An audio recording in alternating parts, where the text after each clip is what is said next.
Oke guys, kembali lagi dengan Siboy. Kali ini Siboy akan membahas modus pencurian mobil.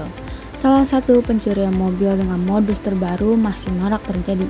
Salah satu yang paling baru yang diungkap kepolisian adalah komplotan yang beraksi di rest area jalan tol.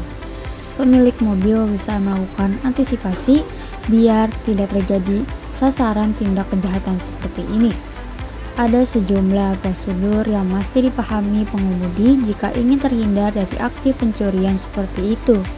Berikut modus yang paling sering digunakan penjahat dan cara mengatasinya.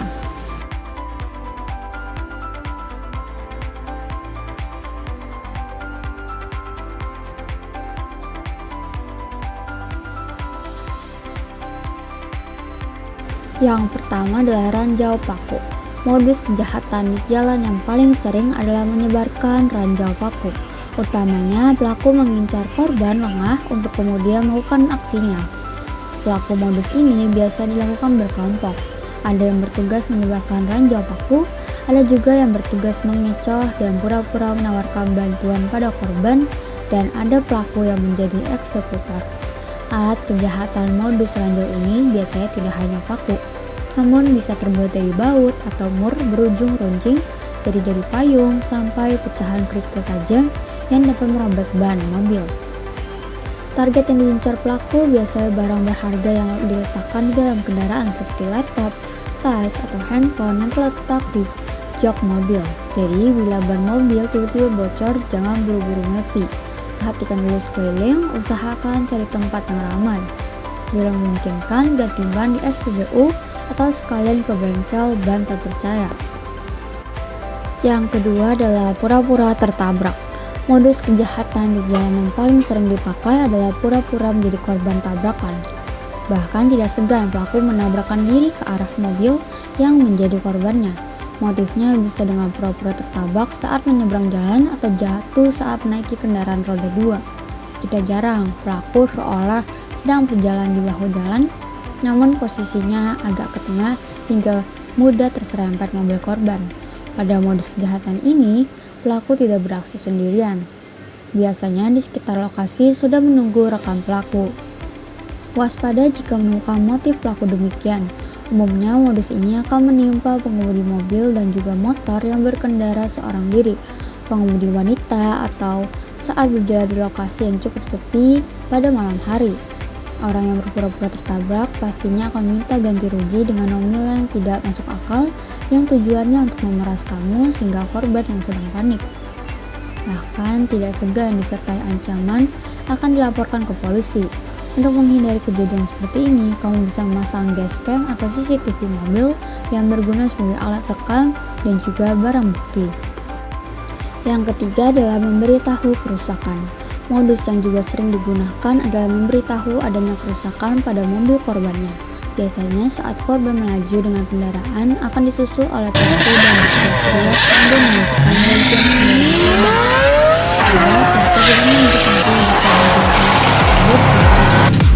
modus ini juga biasa dilakukan saat mobil melewati tanjakan yang juga macet.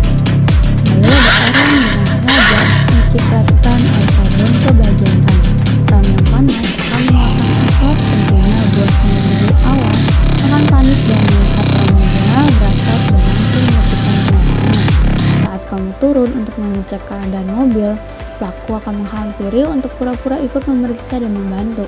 Waspada karena biasanya pada saat itulah kejahatan dilakukan.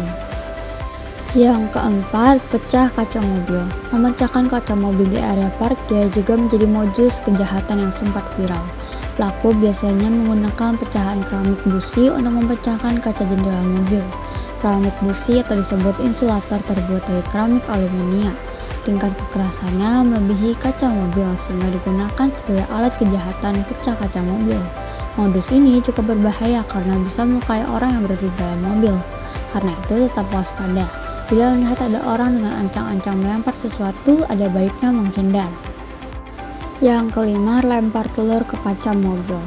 Modus kejahatan lainnya adalah dengan melemparkan telur ke bagian kaca depan mobil.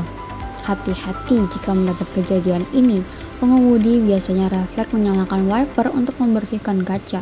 Namun hal itu sebenarnya tidak membuat keadaan menjadi lebih baik. pecahan telur dan isinya yang tercampur air wiper malah akan menjadi putih dan justru akan menutupi sebagian kaca mobil. Saat mendapati situasi tersebut, sebaiknya pengemudi jangan panik dan langsung menyalakan wiper kaca depan. Usahakan untuk memperlambat laju kendaraan sambil melihat melalui bagian kaca yang tidak terkena pecahan telur. Berhenti dan bersihkan kaca mobil pada lokasi yang ramai, misalnya di area SPBU atau kantor polisi terdekat.